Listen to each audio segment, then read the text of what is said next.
Good morning, ladies and gentlemen. Happy World Teachers Day and happy 14th DepEd Dinagat Islands founding anniversary. Let us acknowledge the participants of this activity, starting from our honorable guests. The representative of the Lone District, our Congressman, Honorable Alan Juan B. Ecleo. Please open your camera and kaway-kaway. Kong. Our Provincial Governor, Honorable Arlene Kaka J. Bagao. Our Provincial Vice Governor, Honorable Nilo P. Demary Jr. The Provincial Board Members from District 1, Honorable Annalyn C. Gialde, Honorable Carlos P. Bua, Honorable Ali P. Adlawan. From District 2, Honorable Iro Conrad B. Dila Cruz, Honorable Reggie V. Amor E. Alcaria, Honorable Gwendolyn B. Ecleo Poles, and Honorable Noli B. Avis. The ex-officio members, PCL President Honorable Absalon C. Colandog, the Liga ng Barangay President Honorable Ilmi M. Olaco, our ISKI Federated President Honorable Renford F. Hu. To all the mayors and vice mayors of the municipalities of Dinagat Islands. Let us start from the municipality of Basilisa, Mayor O.C. Rubin M. Ecleo, Vice Mayor Manuelito in Piudo. From the municipality of Cagdianao, Mayor Adolfo E. Longos, Vice Mayor Rufino P. Fermilan Jr.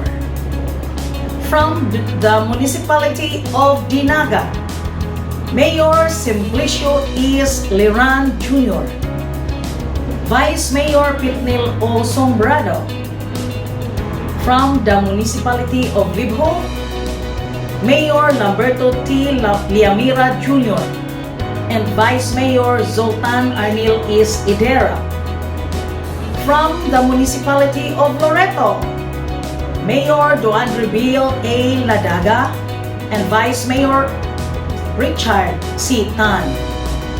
From the municipality of San Jose, Mayor Inguihiro B. Ecleo and Vice Mayor Felix Portoliano.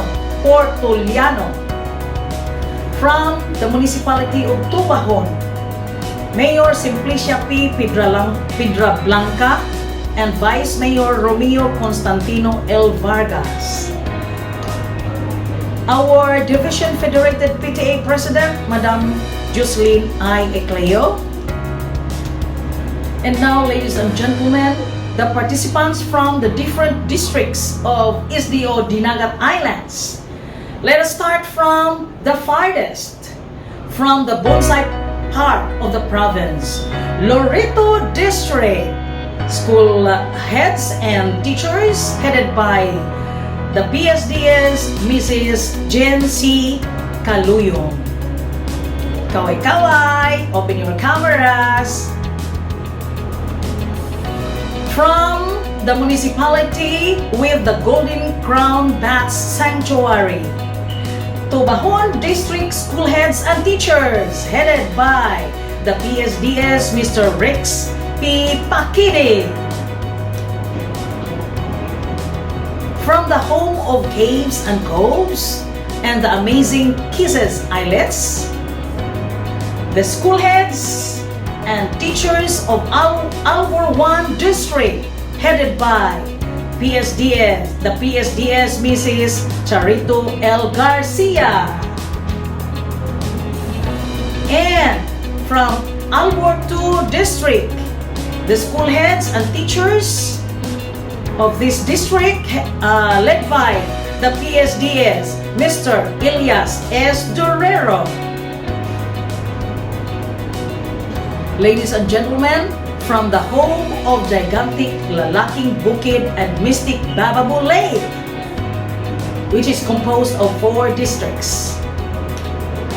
School administrators and teachers of Rizal 1 District under the baton of the PSDS Mrs. Ima G. Picato. School heads and teachers of Rizal 2 District led by the PSDS Dr. Chiri B. Cajes. School administrators and teachers of Rizal 3 District headed by the PSDS Mrs. Jocelyn C. Ticon, and the administrators and teachers of Rizal 4 District headed by the PSDS Dr. Blenda M. Romano. Now friends from the capital town and the business center of Dinagat Islands. San Jose 1 District school heads and teachers headed by the PSDS Mr. Modisto Claro C. Salo. Kaway-kaway! From San Jose District 2, teachers and school heads headed by the PSDS Mrs. Vivian L. Alicante.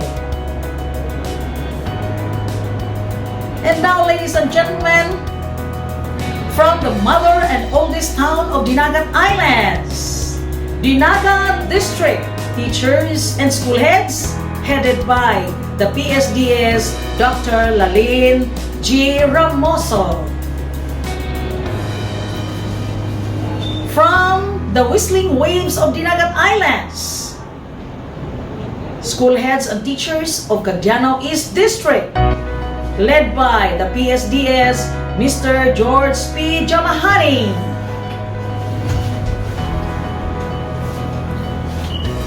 Now from Cagdiano West District, school heads and teachers headed by the PSDS Mr. Raymond B. Jimena. This time, ladies and gentlemen, may I present to you the participants from the division office. Of course, headed by our school's division superintendent, Dr. Felisa G. Laranjo, CISO 6, with our assistant schools division superintendent, Dr. Segundino A. Madhos Jr., CC.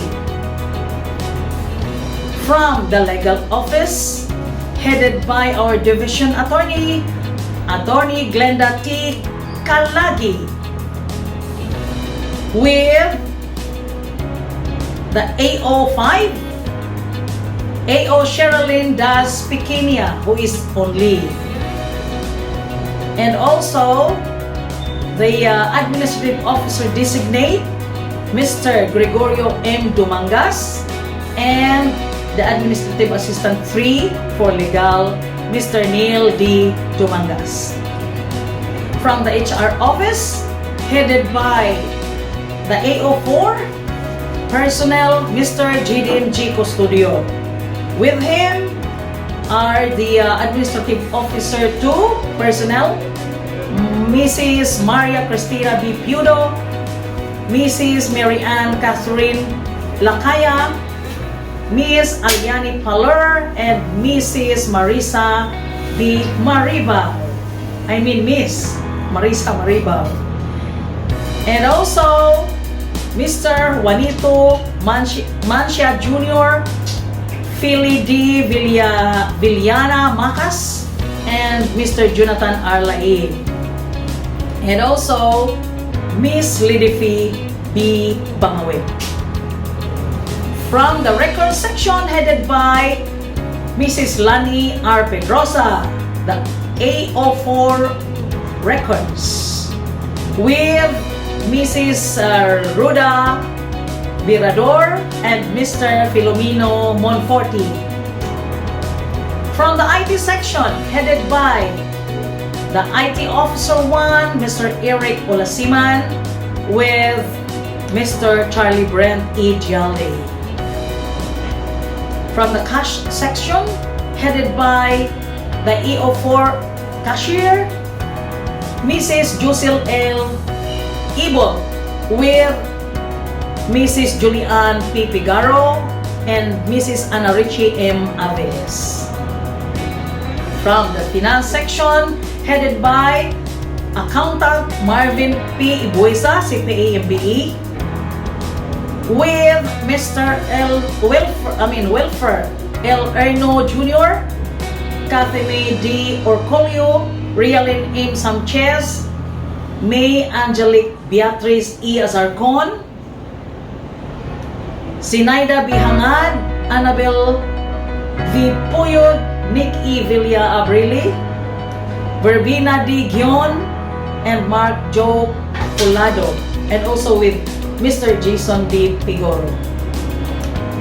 From the Budget Office, headed by the Budget Officer, AO5, Mrs. Annabel C. Datuin, with Mrs. Juresa C. T. Santander, Miss Claudine T. Mangapis, from the Supply Office, headed by Mr. Willie John G. Eder, the AO4 Property Property Officer, and also with Mrs. Perlian A. Duginio. Other OSDS personnel, ladies and gentlemen, are the following: Miss Ria Angeli Polido, Miss Wilitsi Buhayan, Mrs. Maria Josefina Ga, Mr. Edgar G. Eder, Miss Carol D. Canonico, Mr. Redemptor A. Piudo. And we have also job order in admin, Anilin Olarte, Henry Hamira, Ronald Alan Floria, Bernil Ikli, Amado Laranjo, Joy Kaitong, and Ulysses Montante. From the Office of Commission on Audit, headed by our State Auditor 3, Auditor Jordan O. Fidelis, with our State Auditor 2, Auditor Mark Kevin L. Chan, with Ryan Solapas. From the CID section division, ladies and gentlemen, headed by the Chief Education Supervisor of CID, Dr. Lopi C. Paviliras. The Education Program Supervisors are the following: in English, Mrs. Roshin Wela A. Galinato; in Filipino, Dr. Mildred C. Abarico; in MAPI, Dr. Irel S. Mahilo; in Science, Dr. Rene G. Ibo; in Mathematics, Dr. Villaflor D. Idilio; in ESP, Dr. Emilinda L. Raza; in ALS, Mr. William R. Buhayan; in LRMDS, Dr. Michael C. Paso; in TLE and Senior High, Mrs. Edelisa F. Sigis; in Aralpan, Mr. Juan L. Espina Jr. From ALS, we have Mr. Gilbert Hapay, Mrs. Glinda D. Sasil, and from the LRMDS, we have under Dr. Michael Paso, we have the Librarian 2, Mrs. Narmi S. Navas, and we have also under the CID, our Registrar in Senior High, Miss Dimi E. Piudo.